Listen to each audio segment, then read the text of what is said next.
Megastar Chiranjeevi పుట్టినరోజు వస్తోందంటే చాలు రెండు తెలుగు రాష్ట్రాల్లోని అభిమానుల్లో పండుగ వాతావరణం నెలకొంటుంది. ఆగస్టు 22న చిరంజీవి 71వ వసంతంలోకి అడుగుపెడుతున్నారు. 7 వయసు దాటిన అదే జోరు, అదే గ్రేస్ చూపిస్తూ బాక్సాఫీస్ వద్ద రికార్డులను తిరగరాస్తున్నారు. ఈ ఏడాది ఇప్పటికే మనశంకర వరప్రసాద్ సినిమాతో బాక్సాఫీస్ వద్ద భారీ బ్లాక్ బస్టర్ అందుకున్న మెగాస్టార్ ఇప్పుడు అభిమానులకు బ్యాక్ టు బ్యాక్ ట్రీట్స్ ఇచ్చేందుకు సిద్ధమయ్యారు. ప్రస్తుతం చిరంజీవి లైనప్ చూస్తే మెగా ఫ్యాన్స్ కు పూనకాలు రావడం ఖాయం.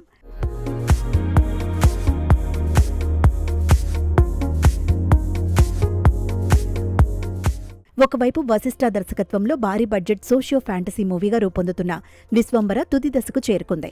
ఈ దసరా కానుకగా ఈ భారీ చిత్రాన్ని థియేటర్లలోకి తీసుకురావడానికి సన్నాహాలు చేస్తున్నారు.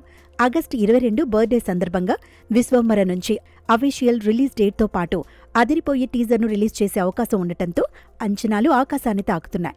మరోవైపు వాల్తేరు వీరయ్య లాంటి బ్లాక్ బస్టర్ తర్వాత బాబీ కొలి దర్శకత్వంలో మెగా 158 ప్రాజెక్ట్ శరవేగంగా పట్టాలెక్కుతోంది. ఈ చిత్రాన్ని వచ్చే సంక్రాంతి బరిలో దింపేందుకు ప్లాన్ చేస్తున్నారు.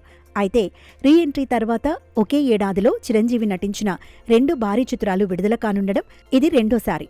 గతంలో 2023 సంక్రాంతికి వాల్తేరు వీరయ్యతో ఇండస్ట్రీ హిట్ను ఖాతాలో వేసుకున్నప్పటికీ అదే ఏడాది విడుదలైన బోళా శంకర్ అభిమానులను తీవ్రంగా నిరాశపరిచింది. ఆ తర్వాత దాదాపు 2 ఏళ్ల గ్యాప్ తీసుకుని పక్క కమర్షియల్ ఎంటర్టైనర్గా వచ్చిన మనశంకర వరప్రసాద్తో బాస్ ఈజ్ బ్యాక్ అనిపించారు. బాక్సాఫీస్ వద్ద తన స్టామినా ఏమాత్రం తగ్గలేదని నిరూపించారు. ఇప్పుడు పండుగ సీజన్లోనే మెగాస్టార్ తన సత్తా చాటడానికి రెడీ అవుతున్నారు.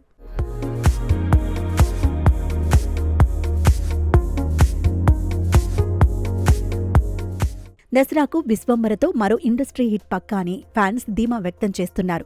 దీనికి తోడు బర్త్డే సెలబ్రేషన్స్ను ముందే మొదలు పెడుతూ సోషల్ మీడియాలో విడుదల చేసిన 4 సరికొత్త స్టైలిష్ లుక్స్ ప్రస్తుతం నెట్టింట విపరీతంగా ట్రెండ్ అవుతున్నాయి. ఈ లుక్స్లో చిరంజీవి వింటేజ్ చార్మ్ చూసి అభిమానులు ఫిదా అవుతున్నారు.